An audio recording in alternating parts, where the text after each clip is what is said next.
Mr. Poplar, आइए tomorrow in the evening at 8 p.m. for dinner at my house. Urdu दो जुबानों को मिला के बनाई गई। बिल्कुल कौन सी? एक हिंदुस्तानी जिसमें मैं आपसे बोल रहा हूँ और दूसरा फारसी। अगर वर्ब इसका फारसी का हो जाएगा तो ये फारसी शेर हो गया, और अगर अरबी है तो अरबी शेर हो जाएगा। वाह वाह बहुत अच्छा खूब। देखिए, इसका जवाब है कि देखिए ये स्पेशल काइंड ऑफ हिंदुस्तानी है, it is not a special kind of Farsi. क्यों?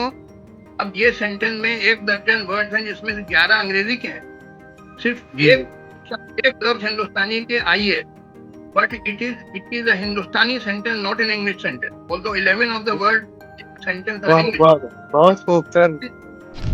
फॉर एग्जाम्पल, मुगल्स जो आए थे इंडिया, बाबर आया था, उसकी मादरी जुबान फारसी नहीं थी, उसकी मादरी जुबान तुर्की थी। बल्कि उसकी ऑटोबायोग्राफी जो उसने लिखा, बाबर ने खुद अपनी ऑटोबायोग्राफी लिखी, उसका नाम था तुजुक बाबरी। वो हिंदुस्तानी में नहीं। मेरा कई बार झगड़ा हो जाता है हिंदी पोएट से, जो हिंदी के कवि हैं। मैं उनसे कहता हूँ कि देखो, जो दम है उर्दू में तुम्हारे हिंदी में नहीं है। ये वाह नवीन साहब समझेंगे, क्योंकि ये साउथ इंडिया के नहीं समझेंगे। लोग पूछते थे तेलुगु, शायद नवीन साहब भी जानते हैं। तो मेरे हिसाब से जो सबसे बेहतरीन शेर कभी भी कहा गया, यानी इसको तो मैं गालिब मीर से भी ऊंचा मानता हूँ, और वो एक हिंदू ने कहा, फिराक गोरखपुरी। पॉपुलर साहब, अब मेरे को लगता है कि काटजू सर को हमें मुशायरों में लेके चलना चाहिए अपने साथ। बिल्कुल बिल्कुल। अरे साहब मैं आप लोगों की बात सुनते सुनते मुझे कई बार ऐसा लग रहा है कि मैं प्रोग्राम होस्ट कम सेतु बन गया हूँ। सेतु बन गया हूँ।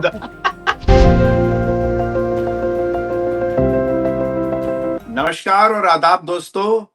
आज मेरे जहन नसीब है कि आज हमारे साथ भारत के पूर्व न्यायाधीश सुप्रीम कोर्ट के जस्टिस काटजू, जो ना केवल एक ब्रिलियंट जज हैं बल्कि एक शायर भी हैं, उर्दू के ज्ञाता भी हैं, और दूसरी तरफ डॉक्टर पॉपुलर मेरठी साहब, आदाब एंड वेलकम।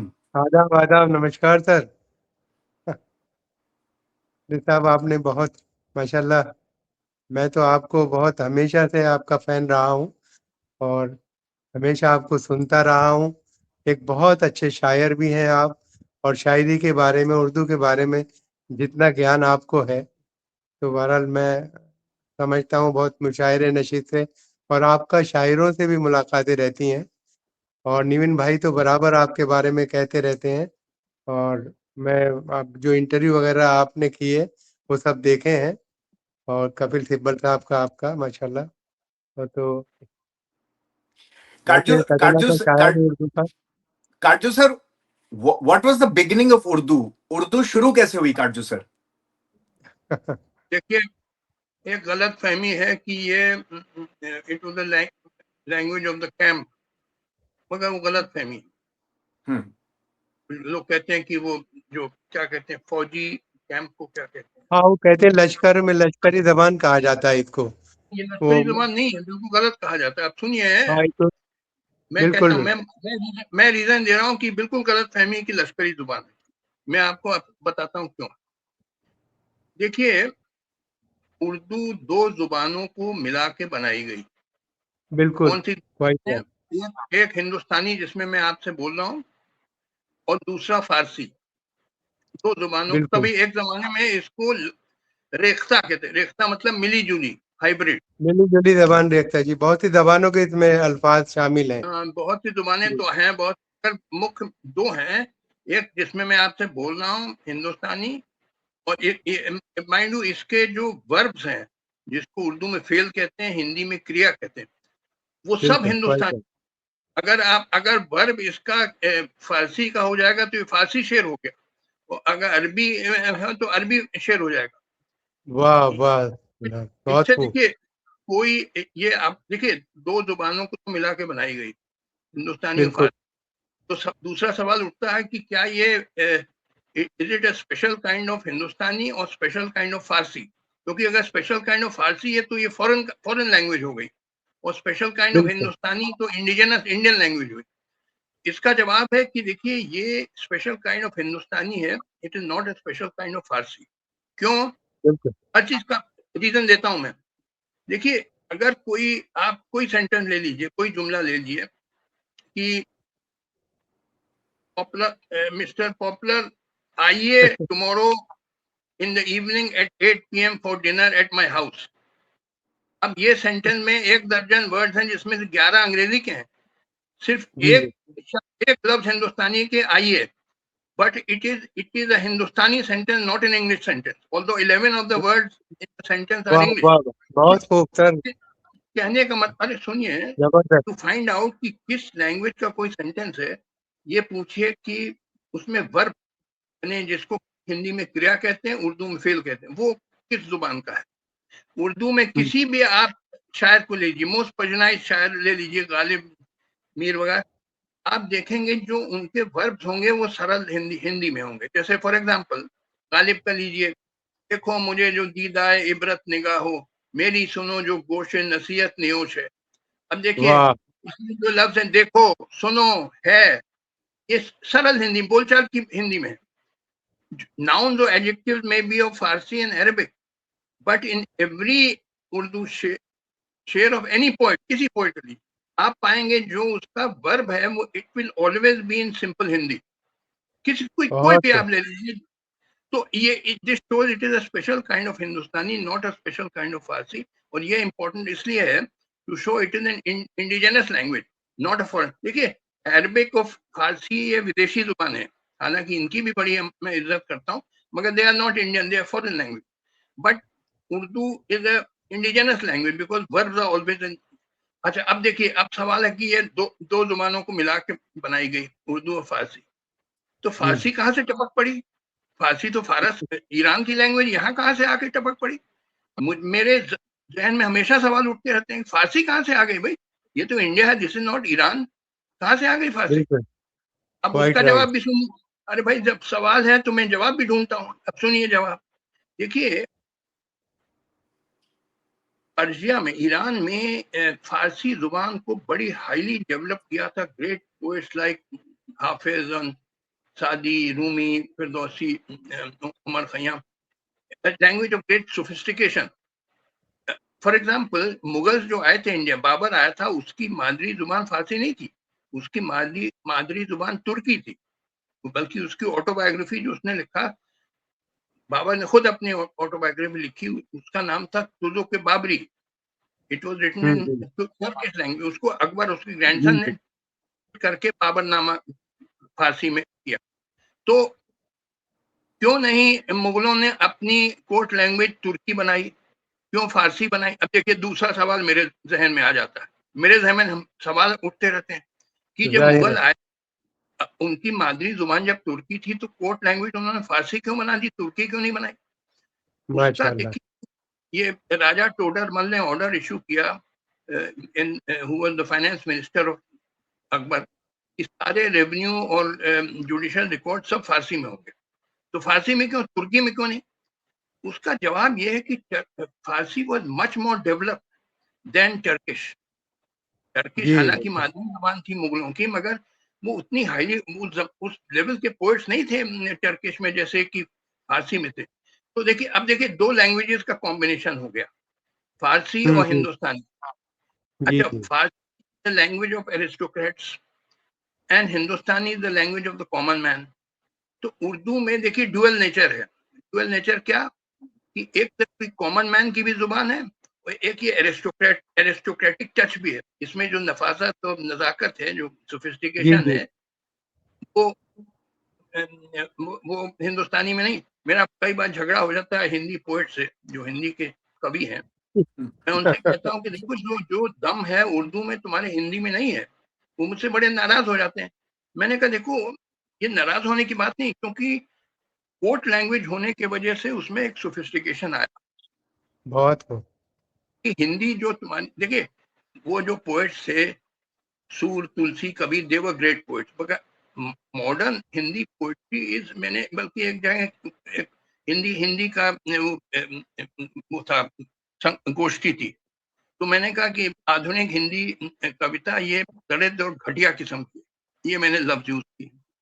तो वो मुझ पे बिगड़ गए, जो बैठे थे वो अपने हिंदी में, इलाहाबाद के हिंदी के लिटरेचर के राइटर्स और पोएट अपने को बहुत समझते थे। मैंने कहा तुम बुरा मानने की बात नहीं है, तुम हिंदी में, जैसे फॉर एग्जाम्पल ये है, सरफरोशी की तमन्ना अब हमारे दिल में है, हमारे दिल में है, कितनी पावर है देखना इसमें। अब इसको बहुत हिंदी में ट्रांसलेट करिएगा तो आएगा, शीश शीश कटवाने की इच्छा अब हमारे हृदय में है। वो नहीं बहुत है, वो पावर नहीं है, जो क्या तजजिया सोफिस्टिकेशन। किया है आपने, माशाल्लाह, वाह वाह। अच्छा, तो अब देखिए, मगर अब एक चीज और आपको बताना चाहता हूँ उर्दू के बारे में, उर्दू पोइट्री के बारे में। क्योंकि देखिए, जो उर्दू शायर होते हैं अक्सर जो लिखते हैं वो डायरेक्ट लैंग्वेज में नहीं लिखते हैं, घुमा फिरा के लिखते हैं, यानी दे राइट इन मेटाफर्स, हिंट्स, सजेशंस। तो आपको क्या वो कहना चाहता है समझने के लिए आपको सर पटकना पड़ता है, क्योंकि वो लिटरल मीनिंग पे मत जाइए। Literal meaning, outer meaning is a superficial meaning. वो शायर को कहना कुछ और चाहता है, उसको समझने के लिए आपको जरा थोड़ा सा गहराई में जाना होगा।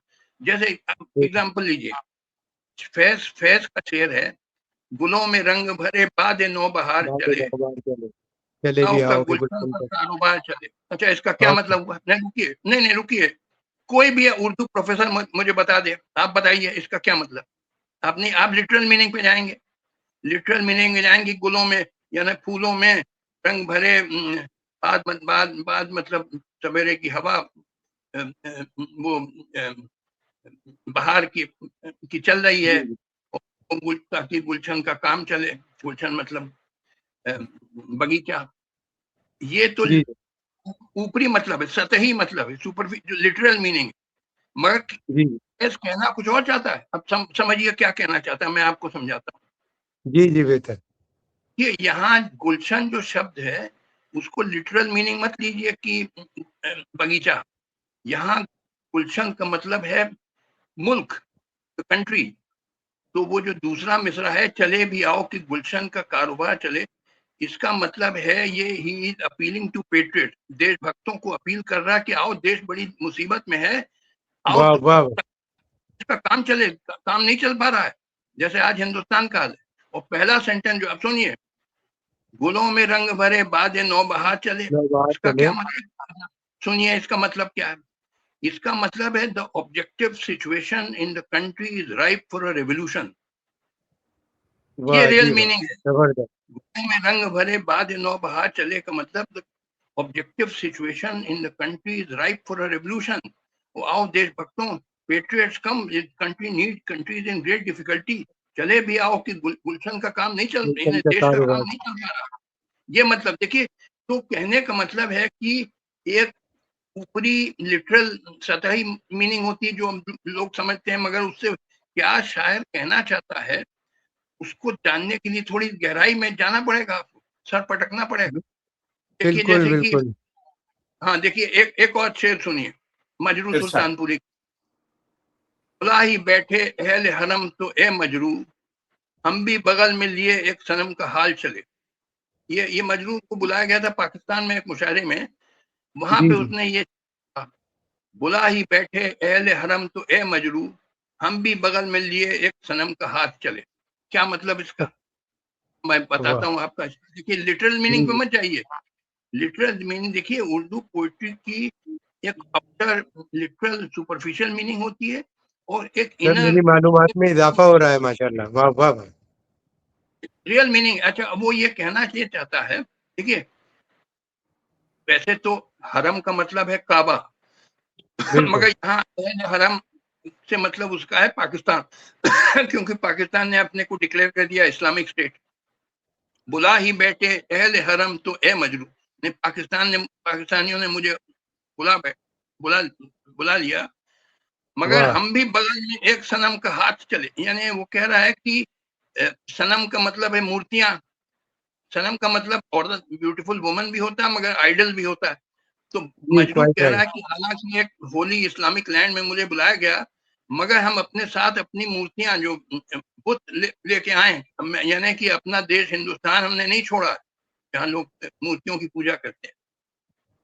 फिर वाह। सुनिए, फिर सुनिए कि बुला ही बैठे अहले हरम तो ए मजरू, अहले हरम मतलब पाकिस्तानियों ने मुझे बुला लिया, हम भी बगल में एक सनम का हाथ चले, एक अपनी मूर्ति, ये बुद्ध भी लेके आए, यानी कि हम हिंदुस्तान को भूले नहीं है, अपने मुल्क को, जी जी। आप समझे ना।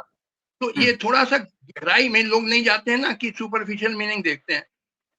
हाँ, उतनी आपको जो गहराई है में नहीं जाती। वाह वाह वाह वाह। काटजू सर, एक सेकंड। पॉपुलर नहीं, मेरी साहब, मालूमात में इजाफा हुआ बहुत, अच्छा माशाल्लाह नवीन भाई। और क्या आपको माशाल्लाह उर्दू के अच्छा बारे में जो मालूम है। जी पॉपुलर जी साहब, आपने बड़ी जबरदस्त एक किताब लिखी है, गालिब और मैं। जी। असल में मेरी किताब है, मैंने पहले गालिब के जो मशहूर मिसरे हैं उनको तज़मीन किया है। इरशाद। अब देखिए, वो गालिब का एक शेर है कि आ, कोई उम्मीद बर नहीं आती, कोई सूरत नजर नहीं आती। क्योंकि मैं मिज़ाह में लिखता हूँ, हादसे में लिखता हूँ, तो मैंने उनका एक मिसरा लिया और 3 मिसरे मैंने उस पर चस्पा किए, तो अब वो शेर इस कथा बन जाता है कि शुक्र है छेड़छाड़ की तोहमत, अब कभी उसके सर नहीं आती, कैसा सुरमा लगा लिया उसने, कोई सूरत नजर नहीं आती, कैसा सुरमा लगा। तो मैं असल में बहुत से जो मशहूर मिसरे हैं गालिब के, तो मैंने उन्हें सभी को तज़मीन किया है कि और एक अच्छा, एक मिसरा गालिब के लेता बारे में एक चीज समझ लीजिए, एक चीज सुन लीजिए। गालिब साहब जो थे, उनको ही he was of the view कि the language of poetry should not be the same as that of the common man. आम आदमी की हूँ। जुबान में शायरी नहीं होनी चाहिए, मैंने and he had a बिल्कुल horror of the commonplace in poetic expression. और इसलिए अक्सर उनकी जो शायरी बड़ी मतलब समझने में कठिनाई होती, बल्कि उनके जो बायोग्राफर हाली ने लिखा है कि 1/3, एक तिहाई गालिब के जो शेर हैं वो आज तक समझ ही नहीं आता क्या क्या मतलब है उनका, समझना बड़ा मुश्किल, क्योंकि वो हाईली पर्सनलाइज्ड होते थे। गालिब साहब को था कि जो जो शायरी की जो जुबान है वो आम आदमी की जुबान से फर्क होनी, यानी अलग होनी चाहिए, यानी इट बिकॉज बिल्कुल। It is elite, not for the common man. तभी देखिए हम आपको बताएं, ये सुन लीजिए, जी हालांकि जी उत्तर भारत की जुबान थी उर्दू, मगर यहाँ उत्तर भारत में इसको कभी इज्जत नहीं दी गई, इसको फारसी मानी जाती थी आला जुबान, उर्दू को माना जाता था नीच जुबान, ये कोई जुबान गली की जुबान है। यहाँ के जो जी, शायर दिल्ली आगरा के, अपनी शायरी फारसी में लिखते थे। जब तक एक आदमी साउथ इंडिया से आया, वली दक्कनी, वो उर्दू में लिखता था, तो उसकी शायरी बिल्कुल लोग समझने लगे, क्योंकि फारसी लोग समझ नहीं पाते थे। वो आया था 1700 एडी में, in the time of Aurangzeb. उस वक्त इतने दिल्ली उर्दू के शायर अपनी शायरी सिर्फ फारसी में लिखते थे। They regarded below dignity to write in Urdu, Urdu को समझते थे नीच जुबान। वली दक्कनी ने उर्दू को रिस्पेक्टेबल बनाया नॉर्थ इंडिया में, that was his great contribution, क्योंकि वो अपनी शायरी उर्दू में लिखता था जो लोग समझ पाते थे। तो लिहाजा ये धीरे धीरे ट्रांजिशन हुआ फ्रॉम फारसी टू उर्दू, बल्कि गालिब साहब जो 1857 म्यूटिनी के टाइम पे थे, उन्होंने भी वो कहते थे मेरा अच्छी शायरी फारसी में है, अगर मुझे तुम्हें जानना है तो फारसी में। हालांकि उनकी पहचान उर्दू में उनकी दीवान गालिब से है, जी उनकी फारसी कलाम से, मगर वो तो धीरे धीरे फारसी की जगह उर्दू देने लगी, और उर्दू बन गई ये कोर्ट लैंग्वेज, और उसमें सोफिस्टिकेशन आए। अब देखिए, ये एक चीज मैं बड़ा इंपॉर्टेंट बताना चाहता हूँ, ये वाह। नवीन साहब समझेंगे क्योंकि ये साउथ इंडिया के हैं, समझेंगे। हालांकि Urdu was the language of north India, अब सुन लीजिए, Urdu was language of north India, मगर नॉर्थ इंडिया में कभी पनप नहीं पाई, एज लॉन्ग एज फारसी का दबदबा था तब तक इसको नीच जुबान माना जाता। तो ये इसकी ग्रोथ हुई साउथ इंडिया में, जो सल्तनत बन गए, गोलकुंडा, बीजापुर, अहमदाबाद वगैरह, वहां की जो एलिट थी, देखिए जैसे गोलकुंडा है, it is in Andhra Pradesh, वहां के जो सुल्तान और नोबल्स थे, वो मुस्लिम थे, और वो बोलते थे उर्दू, जबकि आम आम लोग बोलते थे तेलुगु। तेलुगु शायद नवीन साहब भी जानते हैं। तो जो एलिट होता है वो अपने को आम आदमी की जुबान से फर्क जुबान में बोलना चाहता है, he wants to speak, जैसे to give you an example, up to the end of 19th century, जो कोर्ट लैंग्वेज होती थी यूरोप में, चाहे जर्मनी चाहे रशिया में, इट वाज फ्रेंच। यानी जो जैसे रशियन एरिस्टोक्रेट अपने दूसरे रशियन एरिस्टोक्रेट से बात करेगा तो फ्रेंच में बात करेगा, अपने नौकर से बात जी करेगा रशियन में, मगर एक दूसरे से बात करेंगे फ्रेंच में। या जर्मन एरिस्टोक्रेट दूसरे जर्मन एरिस्टोक्रेट से बात करेगा फ्रेंच में, मगर नौकर से बात, यानी कि वहां की यूरोपीय language, the aristocrat want to speak a language which is not the language of the common man. तो वाह, क्योंकि यहाँ पे एलिट की लैंग्वेज इन द सल्तनत, जो 5 सल्तनत बन गए थे आफ्टर द विजयनगर एम्पायर के टूटने के बाद, तो वहां जो मुस्लिम एलिट थी, हालांकि छोटे 5-10% ही होंगे, वो उर्दू बोलते थे। तो उन्होंने शायरों को वो दिया, यानी एनकरेज किया, भाई शायर का भी पेट होता है, ही नीड्स सम एनकरेजमेंट, कोई उनको दे इनफ इकोनॉमिक मीन्स दे, ताकि वो, तो Urdu developed in south India, language थी नॉर्थ इंडिया की, मगर साउथ इंडिया में डेवलप करी, क्योंकि साउथ इंडिया की जो एलिट थी, जो मुस्लिम नोबिलिटी थी इन दी 5 सल्तनत, वो उर्दू बोलते थे। उन्होंने उर्दू शायरी को वो एनकरेज किया, डेवलप किया, तो वहां ग्रो करी।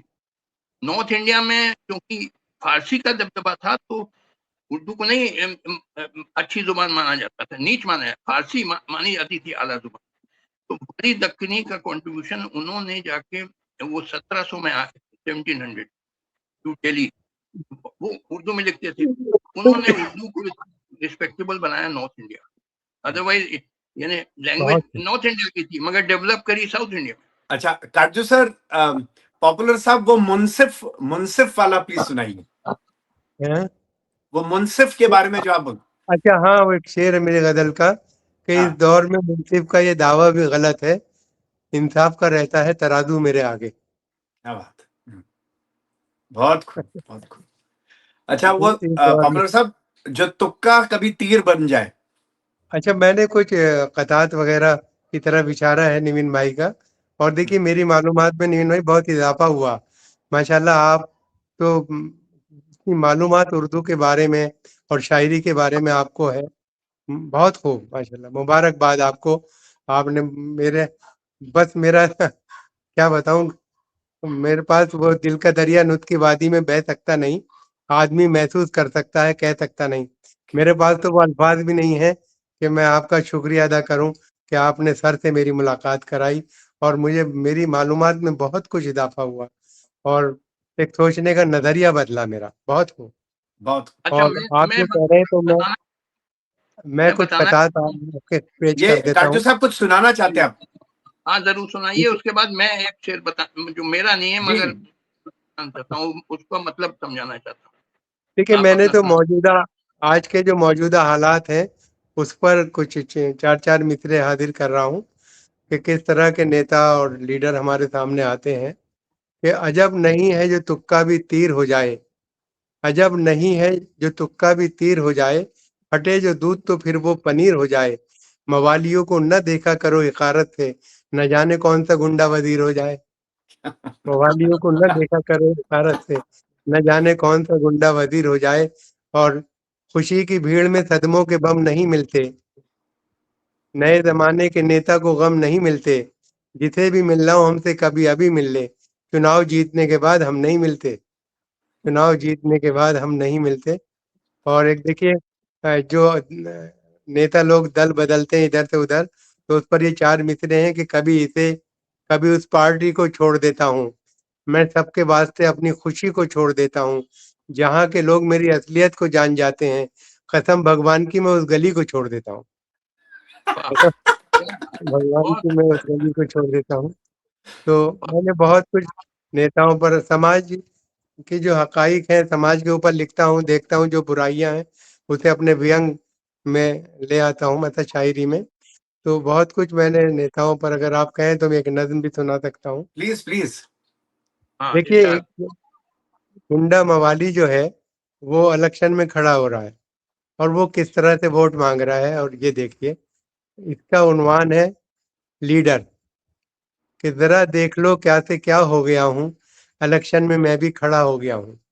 करूंगा ना मायूस मैं गम ददों को, खिलाऊंगा खाना मैं फाका कशों को, खुशी दूंगा मैं बेकसों बेबसों को, दिलाऊंगा मैं नौकरी दोस्तों को। गरीबों का मैं आसरा हो गया हूँ, इलेक्शन में मैं भी खड़ा हो गया हूँ। किसी को मैं लूटूं ये आदत नहीं है, किसी से भी अब मुझको नफरत नहीं है, गलत काल लोगों की सोबत नहीं है, बताओ कहाँ मेरी इज्जत नहीं है। गुनाहगार था पारसा हो गया हूँ, गुनाहगार था पारसा हो गया हूँ, इलेक्शन में मैं भी खड़ा हो गया हूँ। तमन्ना में वोटों की आया हुआ हूँ, फकत वोट मैं आपके चाहता हूँ, खुदा की कसम हर घड़ी आपका हूँ। गलत कह दिया है किसी ने बुरा हूँ, कभी था बुरा अब भला हो गया हूँ, इलेक्शन में मैं भी खड़ा हो गया हूँ, इलेक्शन में मैं भी खड़ा हो गया हूँ। मेरी जीत है आपकी एक नज़र पर, मेरी जीत है आपकी एक नज़र पर, बुलंदी की जानिब है किस्मत सफर पर। हर एक लीडर आता है हर रोज घर पर, मिनिस्टर का साया भी है मेरे सर पर।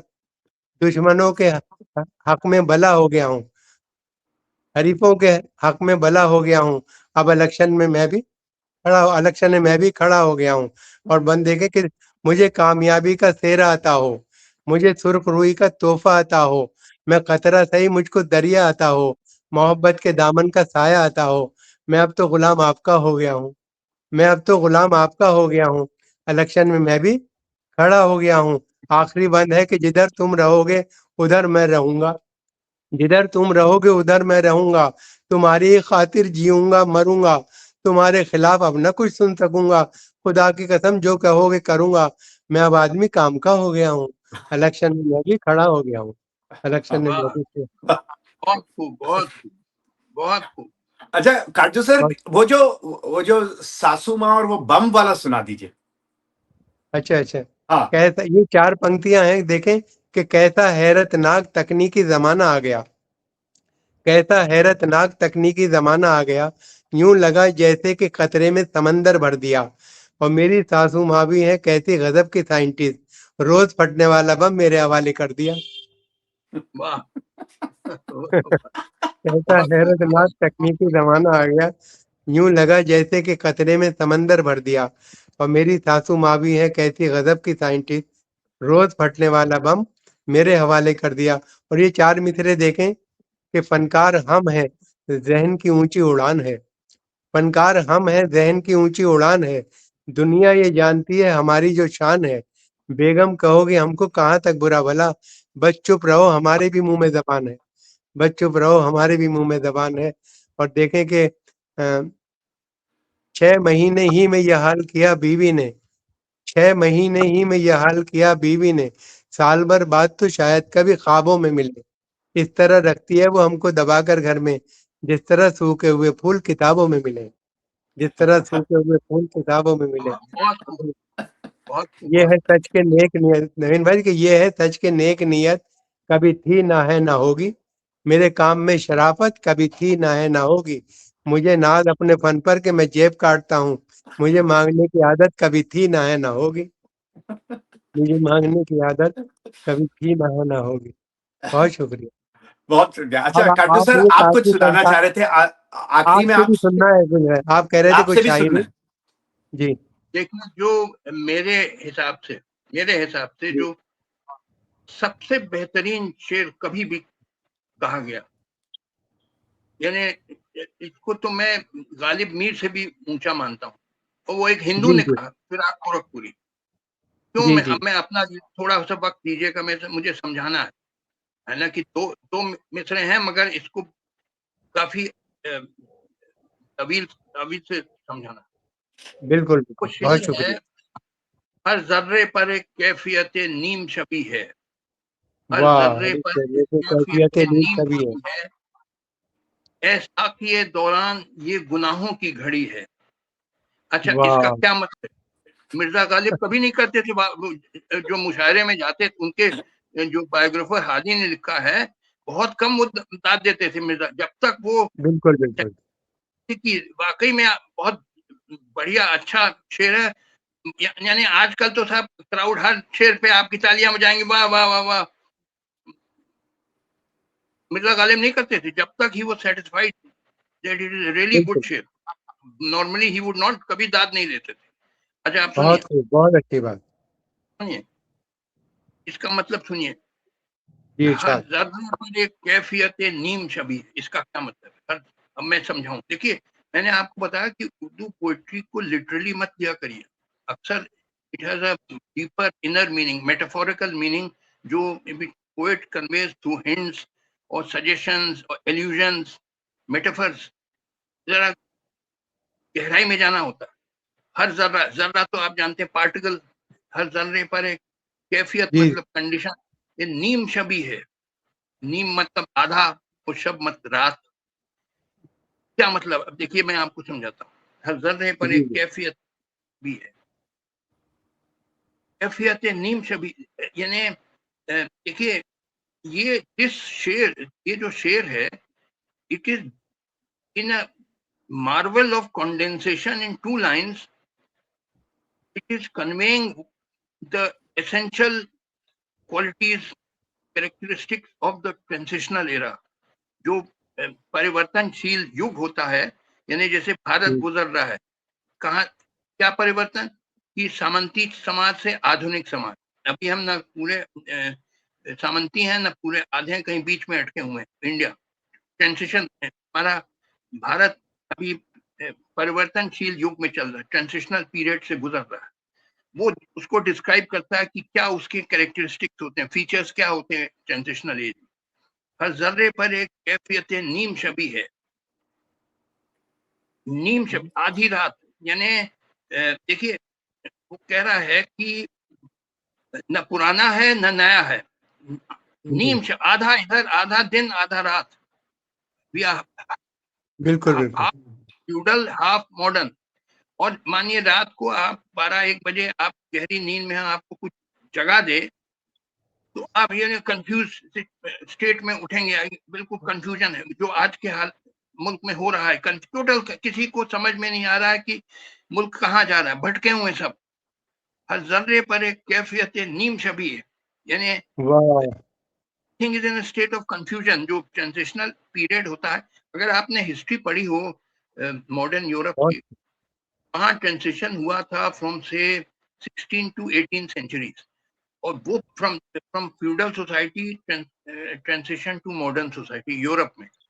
उस पीरियड में इतना turmoil, chaos, wars, revolutions, social churning, सामाजिक मंथन और intellectual ferment, theories of Voltaire, Rousseau, Locke, whole society was thrown into confusion. यही हाल हिंदू, मतलब उस आग से निकलने के बाद ही आधुनिक समाज बना यूरोप में और जो नॉर्थ अमेरिका में हो गया। तो India is going through that fire. जो ट्रांजिशनल एज के बारे में बता रहा है, हर जर्रे पर एक कैफियत नीम छवि है। न हम वाह इधर के हैं न उधर के हैं, बीच में है। आधी रात है न दिन है रात। ए साकी ए दौरान। अब देखिए, साकी होती है वो लड़की जो शराब देती है आपको रात जी साकी। का। उर्दू शायरी में एक दूसरा अर्थ भी होता है। साकी is the woman to whom you can disclose your innermost thoughts, जो कॉन्फिडेंशियल थॉट, जो और किसी को आप डिस्क्लोज नहीं कर सकते, उससे वो बात कर रहा है। और ये दौरान, इस युग की साकी, इस युग की सारी साकी ये दौरान, ये गुनाहों की घड़ी है। गुनाह मीन सिन, पाप। कैसे पाप? अब देखिए, ये दोनों एंगल से पाप है।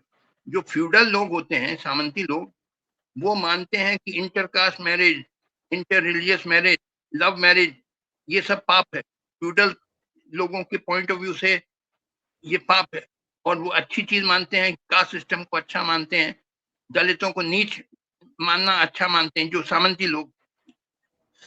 जो आधुनिक लोग हैं, उनके पॉइंट ऑफ व्यू से भी ये गुनाहों की घड़ी है।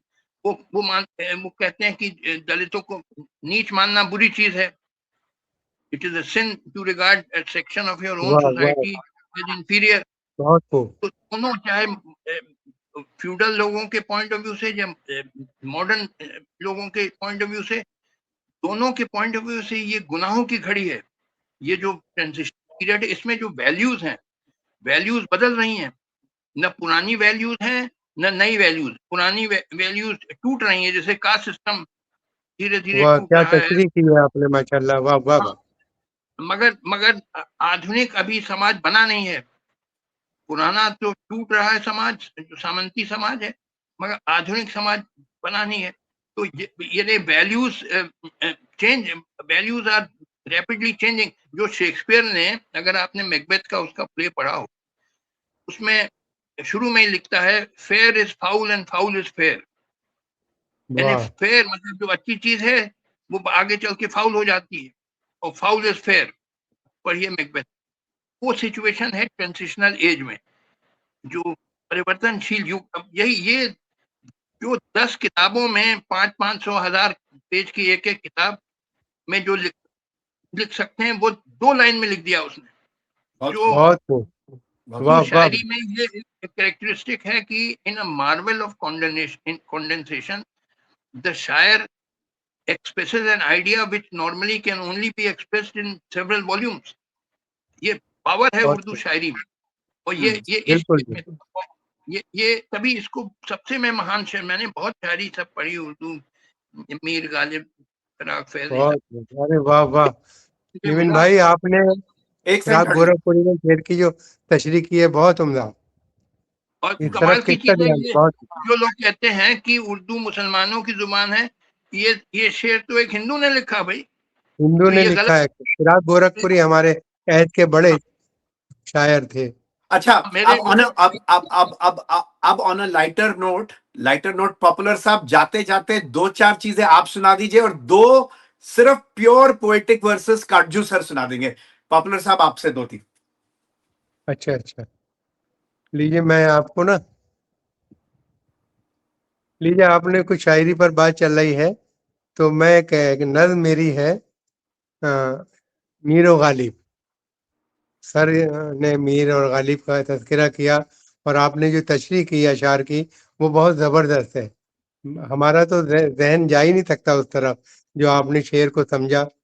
आप ये देखिए, फिराक गोरखपुरी का इस शेर के कैफियत नीम शबी, और किस तरह से आपने उसकी तशरीह बयान की, बहुत ज़बरदस्त। मैं मुबारकबाद देता हूँ निविन भाई आपको, कि आपने सर को मेरी मुलाकात भी हुई। तो बहरहाल मैं एक नज़्म मुझे, देखिए बहुत छोटी सी नज़्म है, इसका उन्वान है, देखिए हमारे समाज में जो धन दौलत का बंटवारा हुआ है, वो बराबर नहीं है। किसी पे कुछ है, किसी पे कुछ भी नहीं है। नज़्म उसी पस मंज़र में है। नज़्म का उन्वान है फटा नेकर। सर हाँ देखिए कि शहर में आया कहीं से एक बेचारा गरीब, हाँ शहर में आया कहीं से एक बेचारा गरीब, जिसके नंगे तन को थी एक फटी नेकर नसीब। देखता क्या है, इमारत एक खड़ी है शानदार, लिखा है अब्दुल्ला बिल्डिंग, जिस पे यारो पुरवकार। जब बढ़ आगे तो फिर अब्दुल्ला होटल आ गया, जिसकी रौनक देख के कुछ देर को चकरा गया। चलते चलते राह में अब्दुल्ला फार्म आ गया, जिसके फैलाव को देखा देखता ही रह गया। और जब बढ़ आगे अब्दुल्ला कॉलोनी मिली, बस यहाँ से जैसे उसकी खोपड़ी ही फिर गई। ऐसा खिसियाया वो यकतरफा अताएं देखकर, जैसे झुंझलाए कोई अपनी खताएं देखकर। अपने नेकर को उतारा उसने चलते रोड पर, और बोला आसमां की सिमत नेकर फेंक कर, या खुदा करता हूँ इस कच्चे पे ले मैं आग थू, दे दे अब्दुल्ला को ये मेरा फटा नेकर भी तू। बहुत खूब, बहुत खूब, वेरी नाइस। बहुत और खूब। जी जी, बहुत शुक्रिया। तो तो जाते जाते काटजू साहब, आज बहुत ही बढ़िया उर्दू और शेरो शायरी। अरे साहब, अ, आपने क्या उर्दू के बारे में, माशाल्लाह, क्या मुरस्सा जबान, और आपने जिन अशार की तशरीह की, जबरदस्त। और उर्दू के बारे में मैं तो, हम तो यही समझते थे कि एक लश्करी जबान है, फौजी लोग पढ़ते थे आपस में, वहां से ये जबान परवान नहीं, चढ़ी। लेकिन वो आपने जानते नहीं है, उसे एक दूसरा, उर्दू के प्रोफेसर नहीं जानते हैं। यहाँ के नहीं उर्दू बिल्कुल, प्रोफेसर ही नहीं आपने जानते, उसे मैं जो दूसरे आपको पैराए बता में रहा पेश किया। बिल्कुल आप सही कह रहे हैं। तो लोग तो हूँ, लश्करी असल में जुबान ये नहीं है। उर्दू, बिल्कुल बिल्कुल, तो इसे लश्करी देखिए, जबान कह देते हैं कि वहां से नहीं, निकली देखिए, फौज। देखिए, और ये सुनिए। तो हमारे, देखिए, हमारे मेरठ के अतराफ आसपास ही की जबान में खड़ी बोली यहाँ बोली जाती है, कि यहाँ से ये जबान, और इस जबान में दुनिया भर की जो हमारे हिंदुस्तान की जबानें हैं, सभी के लफ्ज मिलते हैं, अल्फाज मिलते हैं, और उसी से ये वजूद में आई जबान, जैसा काटजू देखिए, सर ने कहा। तो वो देखिए, सारी देखिए, बहुत सुनिए। सही। अरे सुनिए ना, मैंने बताया उर्दू 2 जुबानों को मिला के बनाई गई, बिल्कुल फारसी और हिंदुस्तानी। अभी मैंने आपको फारसी के बारे में बताया क्यों यहाँ एक्सेप्ट हुई, क्योंकि हालांकि ईरान की जुबान थी, मगर उसमें जो सोफिस्टिकेशन और पॉलिश थी, इस वजह से वो फैल गई पूरे साउथ ईस्ट एशिया की, पोर्ट लैंग्वेज हो गई। अब हिंदुस्तानी की बात करिए, जिसमें मैं बात कर रहा हूँ, ये कैसे पैदा हो गई? दो जुबानों को मिला के बनाई गई ना उर्दू। हिंदुस्तानी यानी खड़ी, हिंदुस्तानी यानी सरल हिंदी, खड़ी बोली, प्लस फारसी। तो हिंदुस्तानी कहाँ से पैदा हुआ? अब देखिए, मेरे जहन में सवाल आता है, आप लोगों के जहन में सवाल ही नहीं आएगा तो जवाब कहाँ से आएगा? सुनिए, हिंदुस्तानी कैसे? देखिए, बिल्कुल। अब आप पेशेंटली सुनिएगा, थोड़ा वक्त है आपके पास नवीन हाँ सर? जी जी जी। अच्छा, अब सुनिए, देखिए, ये you have to hear me very carefully. देखिए, ऐसा है, हिंदुस्तानी जो है खड़ी ये शहरों की जुबान, ये गांव की जुबान नहीं। जैसे फॉर एग्जांपल, मैं इलाहाबाद का रहने वाला हूँ, नेटिव टाउन इलाहाबाद, तो शहर में बोली जाती है हिंदुस्तानी खड़ी बोली, और इसके इर्द गिर्द जो गांव में बोली जाती है उसको कहते हैं अवधी, जिसमें तुलसीदास ने लिखा है रामचरितमानस। या ईस्ट चलिए, बनारस एंड ईस्टवर्ड, वहां पे शहरों में तो फिर हिंदुस्तानी, मगर गांव में बोली जाएगी भोजपुरी। या आपके ये मथुरा साइड, शहर में बोली जाएगी हिंदुस्तानी, मगर गांव में बोली जाएगी ब्रिज भाषा। जी, या बिल्कुल और सही आप, कह रहे हो सर। वाह! अच्छा सुनिए, राजस्थान चले जाइए, शहर में बोली जाएगी हिंदुस्तानी, मगर जैसे ये मारवाड़ की तरफ जाइए तो वहां गांव में बोली जाएगी मारवाड़ी। वो आप समझ नहीं पाएंगे, हिंदुस्तानी से फर्क। तो शहर में सब, देखिए, वाई इज इट, क्यों है कि शहर में तो एक ही भाषा बोली जा रही है, चाहे बिहार, चाहे मध्य प्रदेश, चाहे उत्तर प्रदेश, चाहे राजस्थान, चाहे हिमाचल, हरियाणा, एक ही जुबान बोली जा रही है शहर में, मगर गांव में फर्क फर्क डायलेक्ट्स बोले जा रहे हैं। वाई? देखिए, ये सवाल उठा मेरे जहन में। इसका जवाब ये है कि देखिए, इंडिया में जो प्रोडक्टिव इकोनॉमिक प्रोडक्टिव फोर्सेस का इतना डेवलप हो गया था before the coming of Mughals, कि people were producing goods for sales, यानी जिसको कहते हैं कमोडिटीज। देखिए, एक तो गुड्स होता है कोई माल, और दूसरा गुड फॉर सेल को कहते हैं कमोडिटी। तो commodity production, not self consumption but for sale, commodity production इतना बढ़ गया था even before coming of Mughals, कि जैसे कोई बिहार का वो है, कोई बिजनेसमैन है, कुछ माल प्रोड्यूस करता है, वो बेचना है वो दिल्ली में या राजस्थान में। अब कैसे बेचेगा? उसकी उसकी जैसे मदर टंग मगही, बिहार में, सेंट्रल बिहार में बोलते हैं मगही, डायलेक्ट है, तो उसकी वो मगही बोलता है। और यहाँ पे दिल्ली या सॉरी, जैसे आपके इलाहाबाद साइड में बोलते हैं अवधी। तो the seller and buyer must have a common language, then only the transaction of sale can go through. तो खरीदने वाला और बेचने वाला, खरीदने वाला और बेचने वाला, उनकी एक जुबान। देखिए, बेचने वाले की बिल्कुल। एक वो बिहार से आया, उसकी लैंग्वेज तो मगही थी, डिफरेंट फ्रॉम हिंदी। वो समझ नहीं पाएंगे आप, अगर मगही सिर्फ हिंदी जानने से नहीं समझ पाएंगे मगही को। तो but in addition to knowing Magahi, he also knows Hindustani. Similarly, जो आपके जैसे राजस्थान में, अब वो माल ला रहा है बिहार से, राजस्थान में बेचना चाहता है, तो राजस्थान के जो शहर हैं, शहर जो थे, they were all mandi, all cities originated as market places, is the origin of all cities. तो वो शहर में ला रहा है माल, तो वहां पे जैसे जोधपुर, वहां मारवाड़ी बोली जाती है गांव में, जोधपुर शहर में मारवाड़ी के अलावा वो हिंदुस्तानी भी बोलता है। तो बिहार का आदमी जोधपुर में अपना माल बेच सकता है, कि क्योंकि दोनों को एक कॉमन लैंग्वेज मालूम है। In addition to knowing his mother tongue, he also knows one language which is common, that is Hindustani, चाहे वो बिहार का हो चाहे राजस्थान का।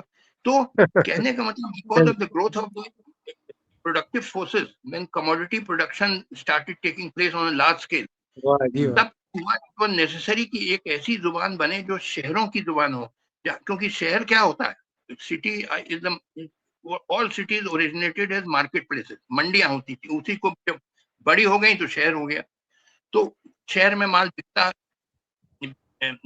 खरीद फरोख्त होता है। तो जो सेलर और buyer must know a common language apart from knowing his own dialect. तो हिंदुस्तानी, जिसको सरल सरल हिंदी कहते हैं, that originated as the language of the marketplace, that is language of cities.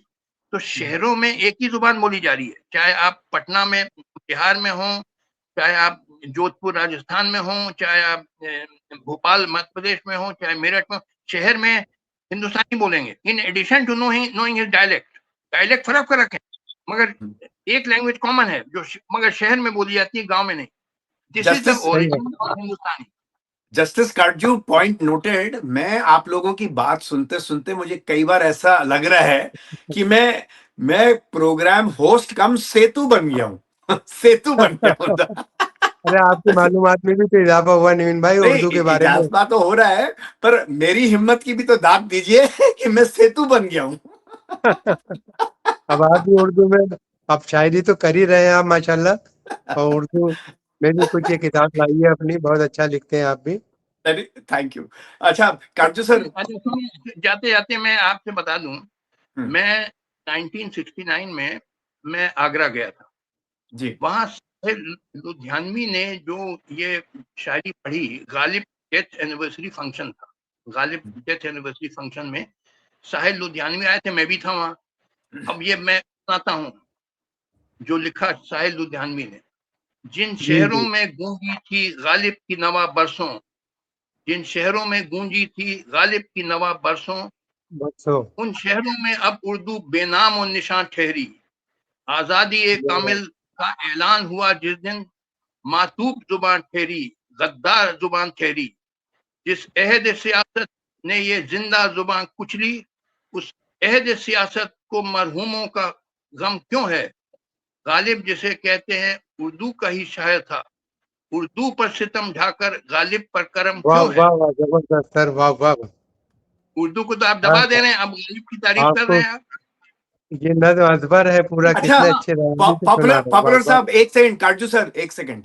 Popular साहब, अब मेरे को लगता है कि काटजू सर को हमें मुशायरों में लेके चलना चाहिए अपने साथ। बिल्कुल बिल्कुल, अरे साहब एक महफिल, एक बड़ी महफिल रखेंगे आपके एजाज में, बिल्कुल। और और बहुत जल्दी है। From law to poetry it will be simply full of symmetry. और देखिए आपको इतने नॉलेज, मतलब आप तो खुद अशार कहते हैं, शेर लिखते हैं, तो अगला प्रोग्राम कुछ ऐसा रखिएगा कि सर की शायरी सुनी जाएगी। बस बस बिल्कुल। तो एनीवे, नमस्कार और आदाब। थैंक यू दोस्तों, आज मजा आ गया जस्टिस काटजू और पॉपुलर मेरठी जी के साथ। तो जस्टिस काटजू, फिर बहुत जल्द सर, पॉपुलर सर और हम एक और प्रोग्राम रखेंगे। बिल्कुल, क्वाइट राइट।